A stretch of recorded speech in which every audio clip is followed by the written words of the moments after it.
Number 1. Lyrian graduated from R.E. Hunt High School in 1956 and moved to New Orleans, Louisiana with Ulysses Stallings. She eventually returned home to Columbus, Mississippi with a baby girl. Eddie followed her there, and they picked up their relationship, but it was troubled. Eddie was controlling, and he was involved with drugs. It's unclear whether they were legally married, and Eddie began seeing other women, and then married one who said she was pregnant with his child. Lyrian was seeing Sonny Lucas, a distant relative. In the summer of 1960, Lyrian decided to move to St. Louis, stay with her aunt, find a job and make a new life for herself and her daughter. She left her baby, then 8 months old, behind with her sister. Lyrian planned to return in August, when her pregnant sister's baby was born, and then she and her sister would go to St. Louis together. However, she never returned to Columbus. Lyrian's aunt stated that, after she arrived in St. Louis, she stayed with her briefly, then went to either Needham, Massachusetts or Bridgeport, Connecticut, to start a job as a live-in maid. Lyrian's aunt said Sonny Lucas had also moved to St. Louis, and he and Lyrian got into a knockdown, drag-out fight the night she left. Lyrian never contacted her family again. Although they grew increasingly concerned as time passed without her calling or writing them, they didn't file a missing persons report. There's no evidence that anyone ever used her social security number, and her family now believes she's deceased. Her daughter and her parents are now deceased, as is one brother, but she still has 6 siblings who are interested in learning her fate, and eventually a missing persons report was filed. Columbus police are investigating Lyrian's disappearance. Number 2. Belle was last seen at the intersection of Dripping Springs Road and Red Rock Road at Dripping Springs and Red Rock Roads outside Harrisburg, Missouri on September 15, 2011. He was driving his red 2009 Ducati motorcycle, with the Missouri license plate number BP4GU at the time. A photo of the motorcycle is posted with this case summary. Belle's cellular phone pinged off a tower at Route J and Interstate 70 at 1:09 p.m. that day, and he may have made it Columbia, Missouri. Belle had made plans to meet some friends to go hunting, an activity he enjoyed, but he never showed up and has never been heard from again. He was reported missing on September 18, 3 days after he was last seen. In July 2014, Jennifer R. Freeman and Patrick R. Curl were charged with hindering prosecution and evidence tampering in connection with Belle's disappearance. They told authorities he had been shot to death, and they had helped clean up the crime scene and dispose of the body. No one has been charged in Belle's presumed death. Investigators believe he was killed at his home. Both Curl and Freeman pleaded guilty and were sentenced to 3 and 6 years in prison, respectively. In 2016, on the 5th anniversary of his disappearance, Belle's father filed a petition to have him declared legally dead. Belle was worth $1.2 million at the time of his disappearance, and if his father can be appointed administrator of his estate, he plans to set up a trust fund for Belle's 3 daughters. Belle's loved ones stated his behavior changed shortly before his disappearance. He worked as a self-employed construction laborer, and before his disappearance, he had prepaid a lumber company $75,000 for construction supplies. He had also loaned hundreds of thousands of dollars to other people.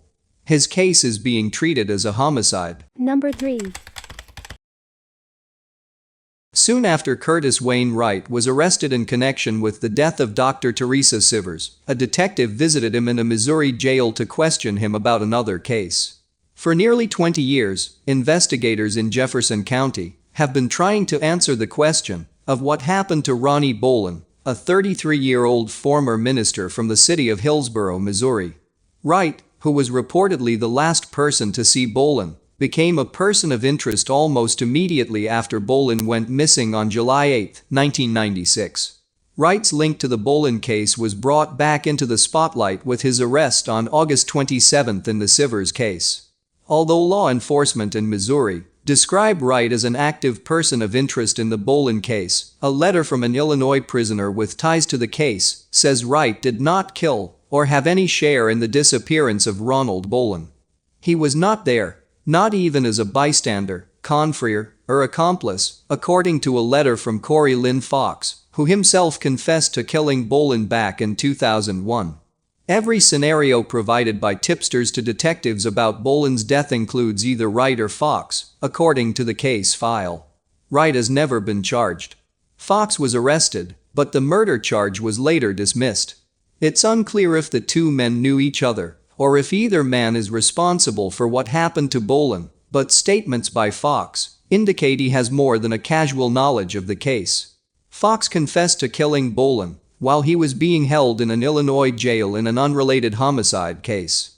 On the day Bolan disappeared in 1996, Fox told detectives he was hanging out with Bolan and a friend named Charlie Walker.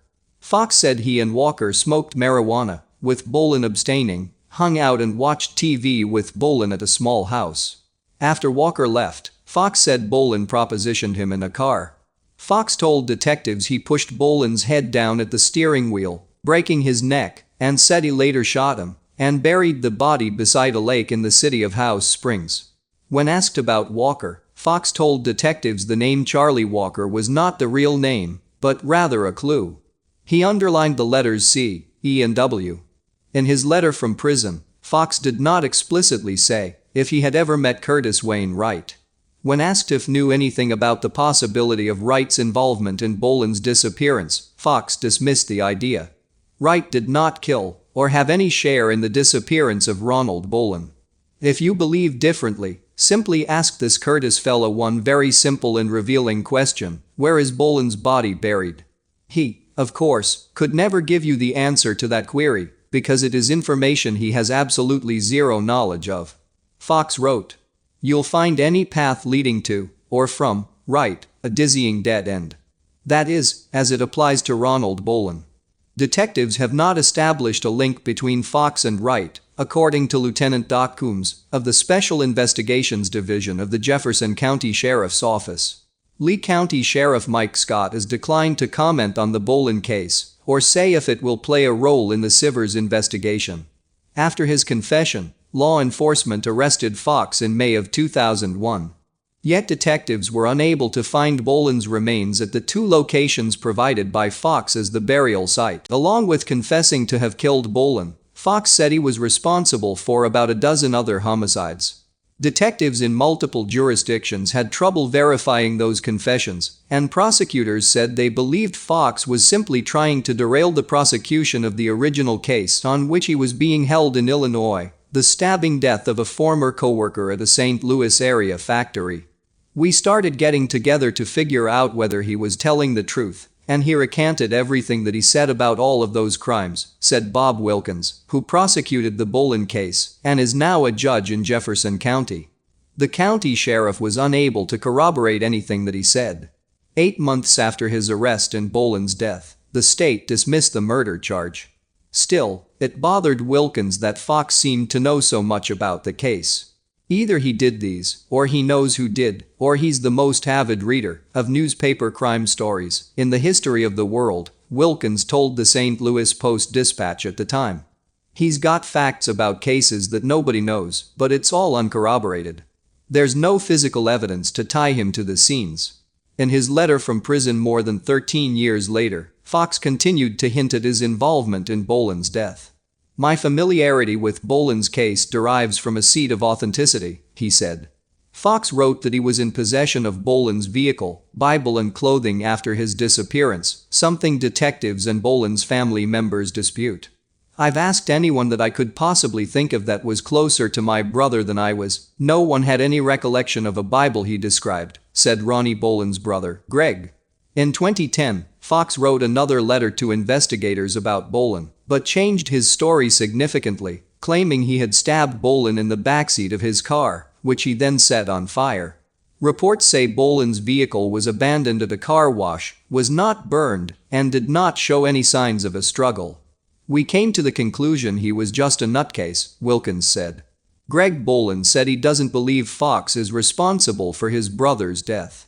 But he does believe Wright had something to do with it, pointing to investigative reports that say Wright met with his brother at a Pizza Hut and was the last person to see him before he disappeared.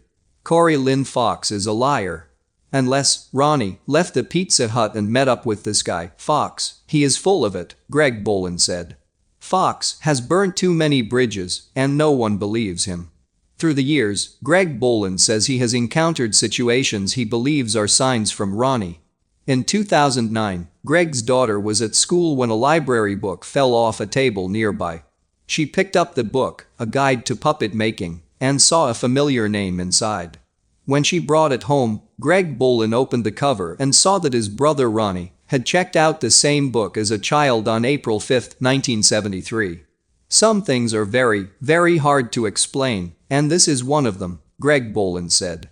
I think he wants closure. He wants justice. Anyone with information about the disappearance of Ronnie Bolan is asked to call the Jefferson County Sheriff's Office at 636-797-5515. Number 4. Boyt was raised in Bogalusa, Louisiana. He moved to Kansas City, Missouri in 1966 and was employed at the City Hall. Boyt retired from his position as Director of Vital Statistics in 1989. He purchased a mansion on Jansen Place shortly thereafter and spent much of his free time purchasing antiques and traveling. His loved ones stated he hosted lavish parties at his home. Some of these events had over 100 guests. Boyt sold his residence during the summer of 2000. He arranged to continue living in the house until December 2000 and was preparing to move into an apartment in Kansas City in late November. Nearly all of Boyt's furniture had been relocated to his new residence on November 25. He spent most of that day assisting movers with his belongings. Boyt's friends said that the sale of his mansion was a bittersweet time for him personally, but he was apparently happy to be moving on in his life. Boyt visited Buddy's Bar on Main Street in Kansas City during the evening of November 25. Friends said he was not a heavy drinker and had 2 to 3 glasses of wine during the course of the evening.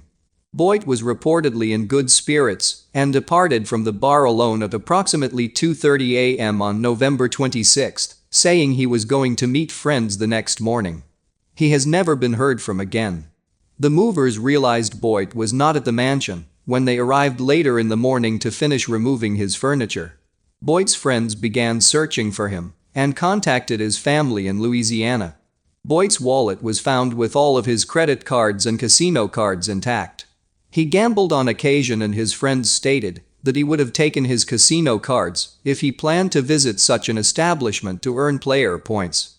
Boyt's dark green 4-door 1998 Nissan Infiniti Q45T was discovered abandoned in Penn Valley Park near Liberty Memorial in Kansas City's Penn Valley Park on November 27, the day after he disappeared.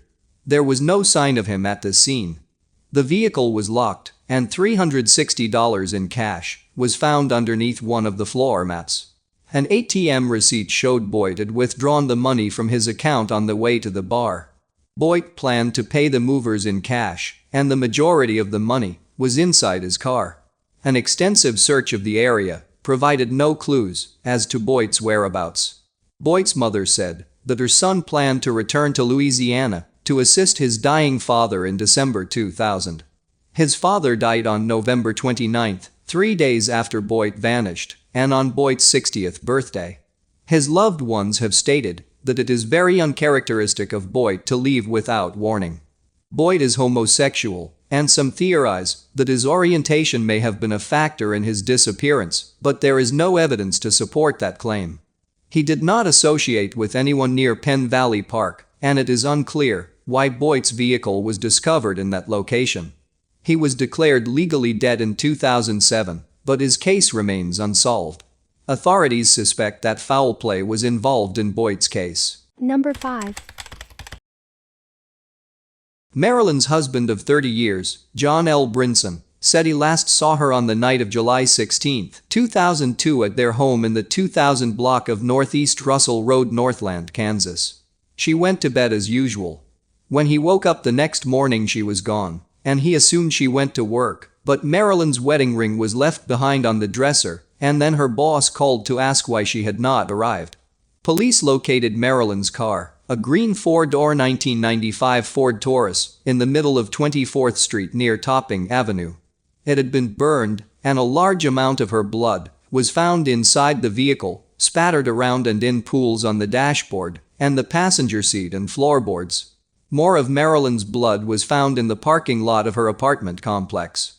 There was so much blood that she could not have survived. On August 14, less than a month after Marilyn's disappearance, John was charged with her murder. A photograph of him is posted with this case summary. Police found his handprint in Marilyn's blood in the trunk of her car. They believe he injured her, possibly by shooting her, and she bled to death. He may have then disposed of her body in or near the Missouri River. The couple's adult son said Marilyn and John were arguing the night before her disappearance, and John himself stated that shortly before his wife went missing, he had learned that she was having an affair. He maintains his innocence in her case. He was tried in June 2005, but in the middle of the proceedings the judge declared a mistrial. John was retried in October 2006 and was convicted. He was sentenced to life in prison without the possibility of parole.